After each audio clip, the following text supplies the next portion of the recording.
Indian super ലീഗിൻ്റെ ഈ സീസണിലെ നിരാശാജനകമായ പ്രകടനത്തിന് ശേഷം കേരള ബ്ലാസ്റ്റേഴ്സ് അടുത്ത മാസം നടക്കുന്ന സൂപ്പർ കപ്പ് ടൂർണമെൻറ്റിനു വേണ്ടി നിലവിൽ കൊച്ചിയിൽ തങ്ങളുടെ പരിശീലനം ആരംഭിച്ചു കഴിഞ്ഞു.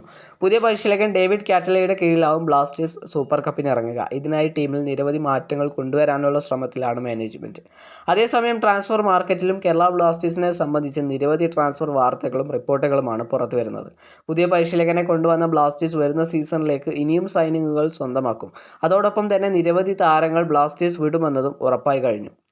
അതേസമയം നിലവിൽ ടീമിലുള്ള ചില താരങ്ങളെ കേരള ബ്ലാസ്റ്റേഴ്സ് വിൽക്കാൻ തയ്യാറാണ്. കേരള ബ്ലാസ്റ്റേഴ്സിൻ്റെ ഇന്ത്യൻ യുവ ഡിഫൻഡർ ഹോർമി പാമിനെ വിൽക്കാൻ ബ്ലാസ്റ്റേഴ്സ് തയ്യാറാണ് എന്നാണ് റിപ്പോർട്ടുകൾ. അതേസമയം ഹോർമി പാമിനെ വിട്ടു നൽകാൻ കേരള ബ്ലാസ്റ്റേഴ്സ് ആവശ്യപ്പെടുന്ന ട്രാൻസ്ഫർ തുക വളരെയധികം കൂടുതലാണ്. കഴിഞ്ഞ സീസണുകളിലെല്ലാം ഹോർമിയെ സ്വന്തമാക്കാൻ മോഹൻ ബഗാൻ, മുംബൈ തുടങ്ങി നിരവധി ക്ലബ്ബുകൾ രംഗത്തുണ്ടായിരുന്നു. ഇത്തവണയും താരത്തെ സ്വന്തമാക്കാൻ ബഗാൻ രംഗത്തുണ്ട് എന്നാണ് അറിയാൻ സാധിക്കുന്നത്. ഇത്തവണ ഹോർമിയെ വിൽക്കാൻ ബ്ലാസ്റ്റേഴ്സ് തന്നെ രംഗത്ത് വന്നിരിക്കുന്നത് എങ്കിലും ഭീമമായ തുകയാണ് താരത്തിനായി ക്ലബ്ബ് ആവശ്യപ്പെടുന്നത്. എന്തായാലും കൂടുതൽ ട്രാൻസ്ഫർ തുക നൽകി ഹോർമിയെ സ്വന്തമാക്കാൻ ഏത് ടീമാണ് മുന്നോട്ട് വരുന്നത് എന്നുള്ളത് കാത്തിരുന്ന് തന്നെ കാണാം.